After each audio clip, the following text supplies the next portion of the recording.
एक बार फिर स्वागत आपका हमारे बात बिंदास में। और पॉडकास्ट पर आज हमारे पास एक ऐसा चेहरा है हमारे साथ जो कि बड़ा चेहरा है, बड़ा उद्योगपति परिवार है, मुजफ्फरनगर का जाना माना परिवार है। और मुजफ्फरनगर के अंदर जब हम आते हैं तो एक रिजॉर्ट पड़ता है मूलचंद रिजॉर्ट्स के नाम से, वो आप देखते हैं। और फिर अगर इनकी आप वर्क एक्टिविटी देखी जाए तो आप देख करके सोचेंगे कि भाई इतने बड़े घर की महिला, इतने बड़े मूलचंद रिजॉर्ट्स की ओनर ऐसी बस्ती में जाकर के बच्चों के लिए काम करती हैं, तो आप खुद हैरत करेंगे कि क्या ऐसे लोग भी समाज में हैं। तो एक ऐसा ही चेहरा हमारे साथ है, ममता अग्रवाल जी। सबसे पहले मैं आपका स्वागत करूंगा हमारे पॉडकास्ट में। ममता अग्रवाल वो चेहरा है मुजफ्फरनगर का जो कि बड़े परिवार से ताल्लुक रखता है और आजकल समाज में समाज सेविका के रूप में अपनी महत्वपूर्ण भूमिका निभा रही है।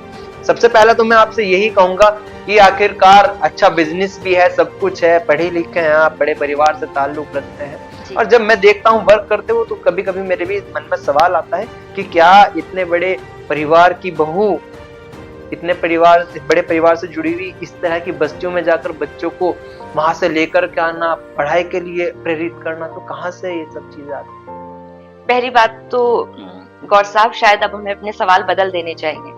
अब हमारे मनों में सवाल आने चाहिए कि क्यों नहीं, जिनको भगवान ने इतना आशीर्वाद दिया है वो क्यों नहीं अपने घरों से बाहर निकलकर मदद का हाथ बढ़ाते उनके लिए जिनको मदद की जरूरत है। अब हमारे सवाल बदल जाने चाहिए, ये सोचने की जगह कि क्यों हम निकल पा रहे हैं और काम कर रहे हैं, सवाल होने चाहिए क्यों नहीं वो लोग अपने घरों से बाहर निकलकर उन लोगों की मदद कर रहे हैं जिनको हमारी मदद की जरूरत है। और अब आपके सवाल का जवाब कि क्यों, तो ये अपनी अपनी प्रवृत्ति होती है, शायद अपना अपना नेचर होता है, अपनी अपनी खुशी का मापदंड होता है।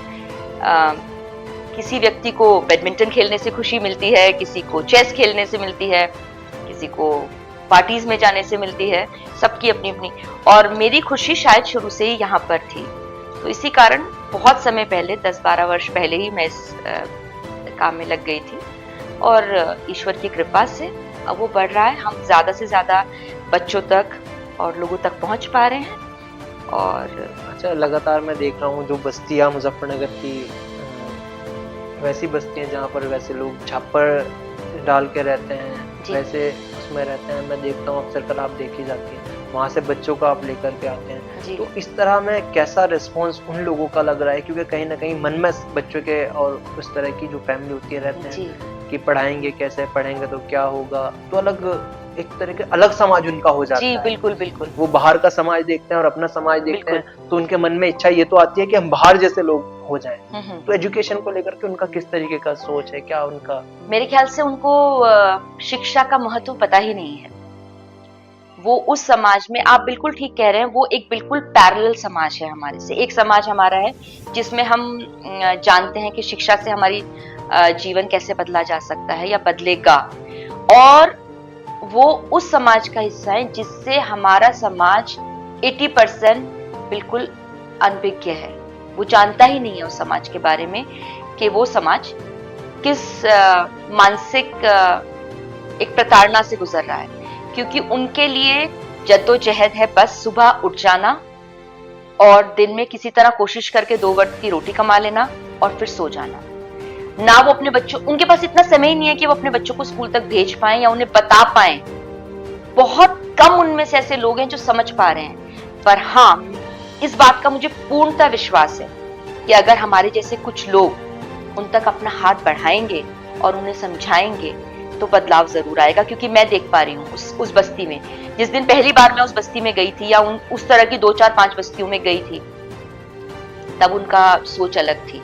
उन्हें लगता था नहीं नहीं, बहुत आते हैं बहुत जाते हैं। उन्हें लगता था आ रहे हैं जा रहे हैं, बदलाव कुछ नहीं आएगा, ये तो बस आज आए हैं दोबारा नहीं आएंगे।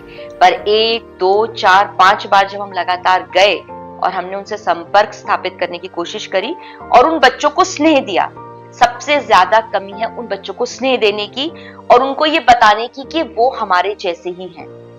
क्योंकि बहुत ही कष्ट पहुंचाने वाली होती है वो फीलिंग जब आप उन बच्चों से बात करते हैं और आपको ये महसूस होता है कि वो बच्चे अपने आप को आपसे कितना अलग समझते हैं, और उनको ये विश्वास दिला पाना कि वो भी हम जैसे ही हैं और हम जैसे हो सकते हैं। अगर आपने वो अचीव कर लिया तो सब अचीव कर लिया। जैसे कि आप जाते हैं वहाँ पे बच्चे, मैं देखता हूँ वीडियोस आप सोशल मीडिया पर मेरे साथ, तो बच्चे आपको लपेट लेते हैं कि चारों तरफ से घिर जाते हैं। तो मतलब क्योंकि अगर देखा जाए सोशल एक्टिविस्ट तो बहुत हैं, जी अगर निकाली जाए लिस्ट तो बहुत सारी संस्थाएं एनजीओज आ जाएंगे सामने, जी लेकिन जब धरातल की बात आती है तो धरातल पे एक चेहरा नजर आता है कि हाँ भाई ममता अग्रवाल है। तो क्योंकि उन लोगों पे आप क्या कहेंगे जो समाज सेवा के रूप में संस्थाएं तो चला रहे हैं लेकिन धरातल पर नजर नहीं आती, मैं क्या कह सकती हूँ उनके लिए आप क्या कहना चाहेंगे? कुछ भी नहीं मैं क्या कह सकती हूँ। अगर किसी ने कोई संस्था खोली है तो किसी कार्य से ही खोली होगी, पर हाँ अगर आप वाकई में ही अगर आप करना चाहते हैं, मुझे लगता है गौर साहब, तो आपको किसी संस्था की भी जरूरत नहीं है। आप कभी भी कहीं भी कुछ भी कर सकते हैं। मैं बहुत बार बहुत सारे मंचों से ये बात कह चुकी हूँ और आज आपके माध्यम से भी कहूंगी कि अगर आपके मन में कुछ भी करने की इच्छा होती है तो किसी का इंतजार करने की जरूरत नहीं है। क्योंकि कभी कभी हम सोचते हैं अरे मेरा इतना सा करने से कौन सा समाज बदल जाएगा, पर मैं बार बार कहती हूँ जो आपके लिए बहुत थोड़ा है वो किसी के लिए बहुत ज्यादा है। आप जब हम एक एक करके बदलाव लाते हैं तो बदलाव आता है। और संस्थाओं की बात करना आई थिंक कई लोग शौक में खोल लेते हैं। अच्छा, लमसम 12 साल आपको वर्क करते हुए जी इस 12 साल के दौरान ऐसा क्या वर्क रहा कि आपको लगा कि हाँ मैंने कुछ अपनी लाइफ में अचीव किया है, किसी स्टूडेंट, किसी छात्र या किसी परिवार की हाँ लाइफ में कुछ अलग हुआ हो? हाँ बिल्कुल बिल्कुल। दो चार चीजें हैं ऐसी जो हमने करी तो हमें अच्छा लगा। एक, पहले हम स्कूल चलाते थे कोविड से पहले, हमारे पास वहाँ कुछ बच्चे पढ़ते थे और कोविड के टाइम पे स्कूल बंद करना पड़ा।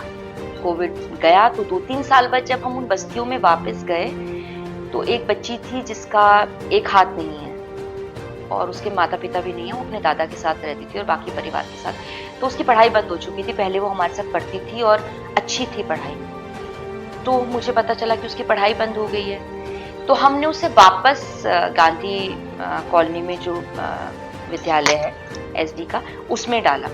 तो वो मैं एक बहुत बड़ा अचीवमेंट समझती हूँ। और आपको एक ऐसी घटना बताती हूँ जिससे आपको भी कष्ट होगा, और ये यहाँ आपके मंच पे इसलिए बता रही हूँ कि चाहती हूँ कि ज्यादा से ज्यादा लोगों को पता चले कि जब हम सोचते हैं कि हमारा बहुत दुख है, दुख बहुत ज्यादा होता है उससे।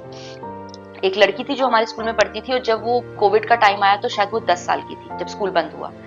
हम 2-3 साल बाद वापस गए तो मात्र 13 साल की उसकी उम्र रही होगी। धानक बस्ती है, अगर लोगों को पता हो, मंडी का जो पुल है उसके नीचे एक धानक बस्ती है, वहाँ काफी इस तरीके के लोग रहते हैं। तो जब हमने अपने जाके बच्चों को ढूंढा तो हमें पता चला कि वो बिटिया भी है। तो हम उसके पास गए तो मैंने कहा तुम स्कूल नहीं जा रही हो? कि नहीं, अब मैं स्कूल नहीं जाती हूँ। तो हमें फिर पास के कुछ लोगों ने बताया कि इस 3 वर्ष के अंदर उस बच्ची की शादी कर दी गई थी, उस बच्ची के पास डोमेस्टिक वायलेंस हुआ था, उस बच्ची ने मिस कैरी करा था और मार पीट के उसको वापस भी भेज दिया गया। 13 साल की बच्ची ने इतना कुछ सहा था। जब मैंने वो सुना था तो मेरे रोंगटे खड़े हो गए थे, ये सोच के कि 13 साल की बच्ची की शादी कर दी, उसने मिसकैरेज करा, उसको मारा पीटा भी गया और वापस भी भेज दिया गया। तो आप सोचिए समाज साल में की उम्र में उस 3 साल के अंदर जो पूरी जिंदगी में, और वो बच्ची पढ़ने में बहुत ब्राइट थी, अच्छी पढ़ती थी। तभी हम उन बच्चों को ढूंढ रहे थे जो पढ़ते हैं। तो सोचिए समाज में कितना काम है और कितना कष्ट है। आपके माध्यम से ये कहना चाहूंगी कि प्लीज अगर कुछ कर सकते हैं किसी के लिए तो करिए प्लीज। भगवान ने हमें बहुत आशीर्वाद दिया है। सिर्फ अपने दिए हुए धन को अपने ऊपर व्यय कर देना ही खुशी नहीं है। कभी दूसरों पे खर्च करके देखिए, बहुत खुशी मिलती है। अच्छा, एजुकेशन को लेकर के आप लगातार काम कर रहे हैं जी। आगे आपके एनजीओ का आपका क्या लक्ष्य है मुजफ्फरनगर को लेकर के इस तरह के, क्योंकि अवेयरनेस का प्रोग्राम्स भी मैं देखता हूँ और स्कूल में आप बच्चों को इकट्ठा करके एक साथ लेके जाती हूँ, तो कहाँ तक क्या देख रहे हैं मुजफ्फरनगर की इन बस्तियों को आने वाले टाइम में? ईश्वर हमारा साथ दे और अगर हम अपने कार्य में सफल हो गए तो ज्यादा से ज्यादा बच्चों को, सबको शिक्षा प्रदान कर पाऊंगी या पहुंचा पाऊंगी ये तो ईश्वर को पता होगा, पर जितना कर पाएंगे एक एक करके बस्ती ले रहे हैं। धानक बस्ती में बहुत बच्चों को हमने पहुंचाया स्कूल तक और जा भी रहे हैं। कुछ बच्चे हैं जो वापस ड्रॉप आउट हो गए, और अब अभी हम कल परसों ही बात कर रहे थे कि हमें वापस दानक बस्ती में जाने की जरूरत है, जो बच्चे वापस ड्रॉप आउट कर रहे हैं उनको वापस भेजने के लिए। अब हमने जनकपुरी के पास ये जो बागड़ियों की बस्ती है इसको लिया है, इसमें ऑलरेडी हम 50 बच्चे अपने शिक्षा केंद्र तक ले आए हैं और वो लगातार आ रहे हैं, पूरे एक्साइटमेंट के साथ आ रहे हैं। अभी हम इस तरफ काम कर रहे हैं, फिर हम बस सड़क के उस तरफ काम करेंगे। हम एक एक करके बस्तियों में जाने की कोशिश कर रहे हैं और ज्यादा से ज्यादा बच्चों को शिक्षा की तरफ लाने की कोशिश कर रहे हैं। अच्छा, देखा जाए तो अपना बात राजनीति पर आऊंगा। देखा जाए तो कहीं ना कहीं ममता अग्रवाल नजर आती हैं राजनीतिक में, स्टेटमेंट भी मैं देखता हूँ अलग अलग पार्टीज को लेकर के। तो क्या इरादा ममता अग्रवाल आने वाले टाइम में चुनाव लड़ेंगी? ये बहुत जल्दी होगा कुछ कहने के लिए। चुनाव का तो मैं नहीं कह सकती अभी। मौका राजनीति, चुनाव थोड़ा ज्यादा बड़ा शब्द हो जाएगा। राजनीति में आने का मन जरूर था, है भी, और समय बताएगा। पर राजनीति में आने का भी मकसद यही था कि मुझे लग रहा था राजनीति में आ जाऊंगी तो मेरा स्पेक्ट्रम 1000 गुना बड़ा हो जाएगा, लोगों के लिए कार्य करने का जो एक प्लेटफॉर्म है वो बहुत बड़ा हो जाएगा। राजनीति या बेर राजनीति काम तो चलेगा ही नहीं। अगर मौका मिलता है तो चुनाव लड़ने का, पार्टी अगर मौका देती है पार्टी... तो क्या ममता अग्रवाल चुनाव लड़ेंगी? नहीं, अभी ये बहुत जल्दी होगा कहने के लिए। मेरे से ऊपर बहुत अभी सीनियर लोग हैं जो इस कतार में हैं, तो अभी मैं अपने आप को उतना देख नहीं पा रही हूँ वहां तक। लेकिन हाँ, राजनीति पार्टी से जुड़ी हूँ और पार्टी की कार्यकर्ता हूँ और हमेशा रहूंगी। अच्छा, आपके नजर में सबसे अच्छा नेता कौन? नाम लेकर कहने के लिए ये तो बड़ा कंट्रोवर्शियल है।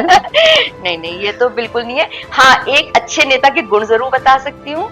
एक अच्छा नेता वो है जिसके पीछे भी लोग ये कहें, देखिए नेता के सब मुंह पे तो यही कहते हैं आप बहुत अच्छे हैं मंत्री जी, आप नेताजी बहुत अच्छे हैं, बहुत ही अच्छा कार्य कर रहे हैं। पर अच्छा नेता और अच्छा इंसान, नेता होने के लिए आपको सिर्फ किसी पार्टी से जुड़ा होना होगा ये जरूरी नहीं है। बिना किसी पार्टी से जुड़े हुए भी आप नेता हो सकते हैं, मार्गदर्शन कर सकते हैं समाज का, लोगों का। और अच्छा नेता वही है जिसके पीठ पीछे भी लोग कहें कि हाँ ये काम कर रहा है, ये हमारे लिए कुछ अच्छा कर रहा है। नाम नहीं लूंगी। बाकी कुछ ऐसा होता है, मैं दूसरी पॉइंट पे आ जाता हूँ कि जब हम लोग कुछ करते हैं, एक क्वेश्चन है कि कहीं ना कहीं एक डिमोटिवेशन लाइफ में आ जाता है, क्योंकि लोग भी, बच्चे, कुछ स्टूडेंट्स भी देख रहे हैं वीडियो, कि एक डिमोटिवेशन ऐसा आ जाता है कि शायद इसके बाद अब कुछ नहीं है। तो कहीं ऐसा मोमेंट लाइफ में आया हो, कहीं लगा हो कि शायद अब कुछ नहीं होगा? कुछ ऐसा मोमेंट आया आपकी लाइफ में जो आप शेयर करना चाहते हो, लगता हो कि हाँ लोगों को यहाँ से कुछ चीज सीखने के लिए मिलेगी? ऐसा मोमेंट क्योंकि एक मोमेंट आ ही जाता है लाइफ में कहीं ना कहीं, किसी भी मोड़ पे। स्ट्रगल तो नहीं कहेंगे, लेकिन डेफिनेटली सबकी जिंदगी में कोई ना कोई कुछ ना कुछ आता है। ऐसा होता है। आपके साथ ऐसा क्या होगा जो आप शेयर भी कर सकते हैं हमारे साथ? मतलब स्टूडेंट लाइफ में? स्टूडेंट लाइफ में तो ऐसा हुआ था, एक बार मैं क्लास 10 में थी तो बहुत ज्यादा बीमार हो गई थी, तो मैंने 10th के एग्जाम दे दिए थे, पर मैं दोबारा एडमिशन नहीं ले पाई थी 11th में, क्योंकि मैं इतनी मैं बोर्डिंग स्कूल में पढ़ती थी और मैं इतनी बीमार थी कि डॉक्टर ने बोला था कि नहीं, ये बोर्डिंग स्कूल नहीं जा सकती है। तो मेरा पूरा 1 साल खराब हो गया था और वो बहुत बुरा था, क्योंकि मेरे सारे फ्रेंड्स एक और सीनियर क्लास में चले गए थे और आप पूरे बीमारी, स्टमक के किसी प्रॉब्लम से 2-4 महीने की थी, पर साल तो खराब हो ही गया था। तो बड़ा डिमोटिवेटेड लगा कि जो मेरे साथ थे वो 1 साल आगे चले गए। बट अपने आप को पुल अप करके हम स्टैंड करते हैं ना, और ये सब स्टूडेंट्स के लिए मैं कहूंगी, किसी भी, चाहे वो आपके कॉलेज लाइफ हो, स्कूल लाइफ हो, गेम्स हो, किसी भी तरीके का कंपटीशन हो, उसमें जीतना और टॉप पे आना महत्व नहीं रखता। आप पार्टिसिपेट करके अपना 100% दे रहे हैं तो आप ऑलरेडी एक विनर है, ये बात मान के चलिए। और मैंने बहुत देखा है गौर साहब लाइफ में, जो बच्चे एवरेज होते हैं ना, जो बच्चे सोचते हैं कि अरे हम तो 60-70 वाले हैं, हम तो कुछ नहीं करेंगे, अक्सर वही बहुत अलग करते हैं। वो आउट ऑफ द बॉक्स कुछ ऐसा निकाल के लाते हैं कि जो 90-95 वाले होते हैं ना, उनकी एक स्ट्रेट लाइन होती है, मुझे डॉक्टर बनना है, मुझे इंजीनियर बनना है, मुझे IAS बनना है, वो एक ही तरफ सोचते हैं। जो थोड़ा गेम्स भी होते हैं, थोड़े पढ़ाई भी होते हैं, वो कभी आउट ऑफ द बॉक्स आप देखिए वो कुछ ऐसा निकाल के लाते हैं जो बिल्कुल अलग होता है। तो जो बीच वाले हैं ना, वो अपने को सोचे कि डेफिनेटली लाइफ इज वेटिंग कि वो they will definitely do something which will be different. या अच्छा, एक सवाल मेरा ये रहेगा, जैसे कि पूरा दिन कहीं ना कहीं आप पूरा दिन कैसे मैनेज करते हो कि बिजनेस भी है, बच्चों की सेवा भी करनी है, बच्चों का स्कूल भी देखना है, कौन बच्चा आज स्कूल गया, कौन नहीं गया, गया नहीं तो क्यों नहीं गया, आया नहीं तो क्यों नहीं, ये सारी चीज कैसे मैनेज करते हो? अभी भी देखा जाए तो आप कहीं स्कूल की विजिट करके आप आ जाते हाँ, थोड़ा सा मुश्किल होता है डेफिनेटली, क्योंकि कभी घर भी, घर भी, बिजनेस भी। हाँ बिल्कुल, ये तो बात मैं आपकी बिल्कुल मानती हूँ कि थोड़ा सा डिफिकल्ट तो होता है, पर जीवन में अगर हम चाहें सब कुछ तो नहीं मिल सकता। कभी किसी को मुकम्मल चाह नहीं मिलता, कहीं जमी तो कहीं आसमान नहीं मिलता। तो जब मैं कुछ कर रही होती हूँ तो कुछ मिस कर रही होती हूँ डेफिनेटली। कभी तो टाइम ऐसा होता है कि मेरी 2 बेटियां हैं, बड़ी बेटी लॉयर है दिल्ली में, तो कभी कभी वो वीकेंड पे आती है और उसका मन करता है कि मैं उसके पास रहूं, वो 1 दिन के लिए आई है, 2 दिन के लिए आई है, पर मुझे कहीं जाना होता है, शायद कोई और बच्चा होता है जिसको मेरी ज्यादा जरूरत होती है, तो मिस हो जाता है उसके साथ रहना। शाम को आती हूँ तो कहती है आप नहीं थी मेरे साथ, बट कुछ करना है तो कुछ पाना है तो कुछ तो खोना भी पड़ेगा।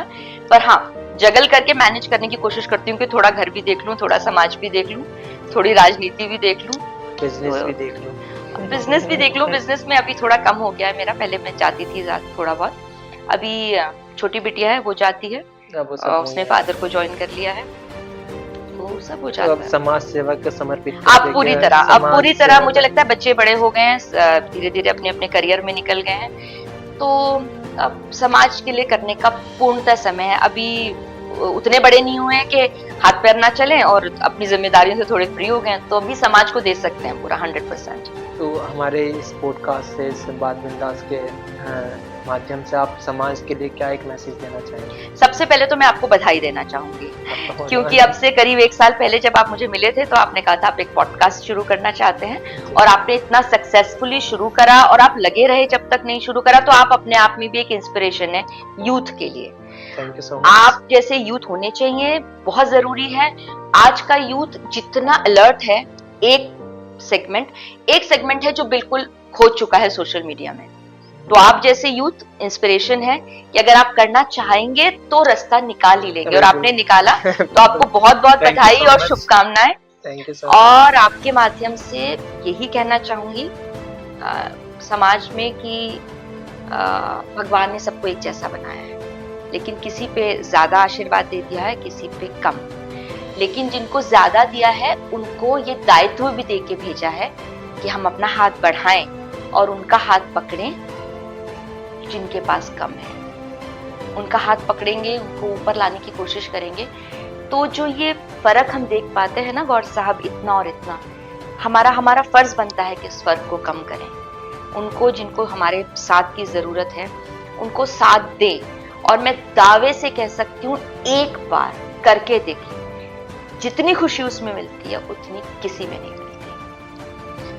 ये हमारे साथ मौजूद थी ममता अग्रवाल, बहुत महत्वपूर्ण भूमिका निभा रही है समाज सेविका के रूप में मुजफ्फरनगर के अंदर, और बात बताई कि किस तरह से, मैं अभी स्टार्टिंग में भी जिक्र किया था और अभी भी कर रहा हूँ कि बहुत सारी इस तरह की बस्ती यहाँ पर है मुजफ्फरनगर के अंदर, जहाँ पे बच्चों को एजुकेशन के बारे में कुछ पता ही नहीं, एजुकेशन का उनके बड़ों को या बच्चों को किसी को भी नहीं पता, लेकिन ये उस बस्तियों में जाकर के बच्चों को पढ़ाई के प्रति जागरूक कर रही है, और यहाँ तक कि उनके लिए छोटे छोटे स्पेस लेकर के स्कूल टाइप उन्हें बना करके वहां पर, ताकि वहां के आसपास के बच्चे बस्ती के जो बाहर स्कूल में ना जा सके वो वहां आकर के पढ़ने, अलग से अपनी साइड से वहां पर टीचर्स रख रही हैं। और गांव में, अलग अलग गांव में जो स्कूल, जहाँ स्कूल में 500-600 बच्चे पढ़ते थे वहां पर 50 बच्चे रह गए, तो वहां पे आखिरकार कि वो 50 ही क्यों रह गए, 450 कहाँ गए, उन लोगों को लाने की भी इनकी जद्दोजहद जारी है, जिनसे काफी सारी बात हुई। उम्मीद करता हूँ कि मैं आपसे उम्मीद करूंगा कि आप जिस काम के लिए आप लगे रहे हैं, समर्पित हैं, आपको उसमें सफलता मिले और समाज को सुधारने में आपकी अच्छी भूमिका रहे, उम्मीद करूंगा।